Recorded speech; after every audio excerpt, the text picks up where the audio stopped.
Back in 2022, when gas prices started rising, my uncle gave his friend Raymond a car because Raymond's car had blew up. My uncle told him not to let everyone in the world drive it, just him, his wife, Frog, that's her nickname, and his sons. Well, they have a friend, Kim. She came to Raymond and needed to use his car because Kim got arrested for drug charges and on suspended licenses, so her car's sitting at the impound. So Raymond lets Kim have the car, and she says she'll be back in a couple of hours. Well, a couple of hours go by, no Kim. A couple of days go by, no Kim. A couple of weeks go by, no Kim.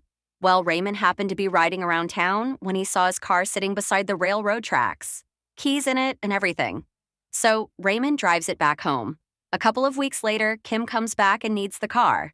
Raymond gives it to her again. She says she'll be back in a couple of days. Well, a couple of weeks go by, and no Kim. My uncle happens to be driving through town and sees Kim parked at the gas station with the hood up on Raymond's car. He goes to see what's going on, and Kim got a hammer and she's beating the engine with this hammer. She tells my uncle the car won't start, and she's beating this engine.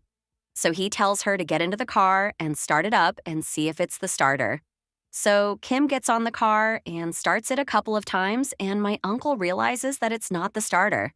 So he tells her to stop. Kim keeps cranking this car over and over and over. My uncle tells her to stop or she's going to tear the starter up, and Kim keeps cranking the car. So once Kim finally stops, he checks the oil and it's good on oil, so the only thing my uncle can think of is if there's gas in the car. He asks Kim if she put any gas in the car. Kim goes, "Yeah, I just put $1 worth of gas in it.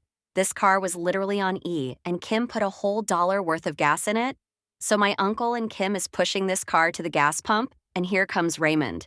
So my uncle had to put $10 worth of gas in this car, and Raymond took the car back. Then it got impounded a couple of weeks later because Raymond ain't got licenses and got arrested for possession.